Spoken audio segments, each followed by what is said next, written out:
ہارون الرشید نے ملکہ زبیدہ سے خواہش کا اظہار کیا کہ میں آپ سے نکاح کرنا چاہتا ہوں، تو اس نے کہا میرا حق مہر ادا کر لو گے؟ تو اس نے کہا میں بادشاہ وقت ہوں، میرے لیے کیا مشکل ہے، بولو کتنا حق مہر ہوگا؟ تو ملکہ زبیدہ نے کہا کہ یہاں بغداد سے نہر کھدوائیں گے اور میدان عرفات تک پہنچے گی تاکہ حجاج کو پانی کی سہولت مل سکے۔ اس زمانے میں یہ چھوٹا کام نہیں تھا، بہت بڑا کام تھا، ایک ملک سے دوسرے ملک میں نہر لے کے جانا، پھر سنگلاخ پہاڑی علاقے۔ اس نے کہا مجھے منظور ہے۔ نہر کھدنے لگی، جب نہر مکمل ہو گئی اور سارے اخراجات کا حساب ملکہ زبیدہ کے ہاتھ میں جب دیا تو ادھر دجلہ سے پانی چھوڑ دیا گیا تھا، تو اس نے وہ سارے کاغذات یوں پھاڑ کر کے پانی میں پھینکتے ہوئے کہا ترکنا الحساب الی یوم الحساب، ہم نے اس حساب کو یوم حساب پہ چھوڑ دیا۔ اللہ اکبر! آج ہم حساب نہیں کرتے، اللہ بھی ہمارا حساب نہ کرے۔ تو اللہ کی بارگاہ میں جب پیش ہو جاؤ، اس کے راہ میں دو، پھر بے حساب دیا کرو، اللہ ہمارا حساب آسان کر دے۔ حضور علیہ الصلوۃ والسلام جب اللہ کے حضور دعا مانگتے تھے تو یہ دعا بھی کبھی مانگتے، اللہم حاسبنی حسابا یسیرا۔ اللہ اکبر! اللہ کے محبوب ہو کہ اللہ کی بارگاہ میں عرض گزار ہیں، اے اللہ میرا حساب آسان فرمانا۔ ام المومنین سیدہ عائشہ رضی اللہ تعالی عنہا فرماتی ہیں کہ حضور حساب یسیر سے مراد کیا ہے؟ تو آقا کریم نے فرمایا کہ بس اللہ کے حضور پیشی ہوگی، اللہ حساب دیکھے گا اور یوں ہی معاف کر دے گا۔ جس کا پھر حساب شروع ہو گیا فرمایا وہ ہلاک ہو گیا۔ اگر کسی کی جانچ پڑتال شروع ہو گئی تو پھر وہ نہیں بچ پائے گا۔ تو اللہ سے یہ بات عرض کرو کہ مالک میرا حساب یسیر فرمانا، آسان حساب، بلکہ مالک تو کریم ہے، تو نہ ہی حساب لینا، تو یوں ہی معاف کر دینا۔ تو اللہ کی بارگاہ میں جب ہم کہتے ہیں ربنا آتنا فی الدنیا حسنۃ وفی الآخرۃ حسنہ، تو حسنہ آخرت سے مراد ہوتا ہے مالک میرا حساب آسان ہو، فضائے اکبر کے دن میں امن میں رہوں، اور مالک تو جنت میرا مقسوم فرما دے۔ اور آخری جملہ اس دعا کا وقنا عذاب النار، اور اللہ مجھے آتش دوزخ سے بچا لے۔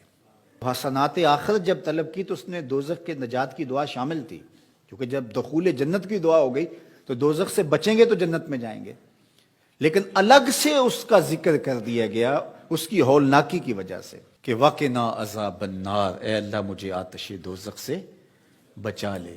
اللہ اکبر! حضور نے ایک دن جبریل امین سے پوچھا مجھے جہنم کے عذابوں کا ذکر سناؤ، تو جبریل امین نے کہا حضور اخف العذاب، سب سے ہلکا عذاب جو جہنم میں جہنمی کو دیا جائے گا وہ یہ ہوگا کہ اس کے پاؤں میں آگ کے جوتے رکھے جائیں گے۔ ویسے تو آگ میں ڈوبے ہوئے ہوں گے، آگ کے کنویں میں پھینک دیے جائیں گے، آگ کے پہاڑ ہیں، ایسی وادیاں ہیں جن سے جہنم بھی ایک دن میں 700 مرتبہ پناہ مانگتی ہے، لیکن سب سے ہلکا عذاب، اخف العذاب، سب سے خفیف ترین عذاب جو جہنمی کو جہنم میں دیا جائے گا، اس کے پاؤں میں آگ کے جوتے رکھے جائیں گے، باقی اس کا آگ میں بدن نہیں ہوگا، یہ سب سے ہلکا عذاب ہوگا۔ لیکن یغلی منہما دماغہ، ان آگ کے جوتوں کی شدت اور حدت اور گرمی اور حرارت اتنی ہوگی کہ اس سے دماغ پگھل کے ناک اور منہ کے راستے سے باہر آنا شروع ہو جائے گا۔ یہ سب سے ہلکے عذاب کی کیفیت ہے، جو سخت عذاب ہیں الیاذ باللہ۔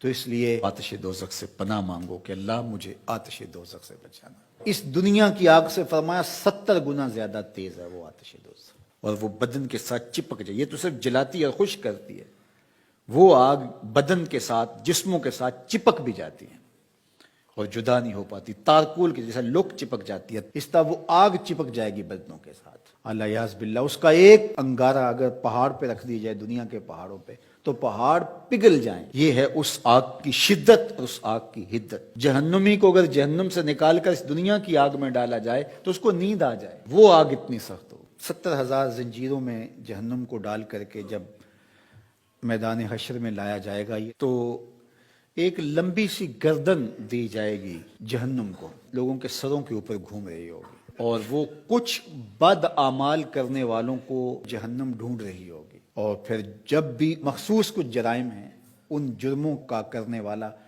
اسے نظر آئے گا تو وہ گردن وہاں سے دبوچ کے اس کو اپنے اندر پھینک لے گی، اور جب وہ انسانوں کے سروں پہ گھوم رہی ہوگی تو بدن تھر تھر کانپ رہے ہوں گے، کلیجے دہل رہے ہوں گے، کیا ہولناکی کا منظر ہوگا۔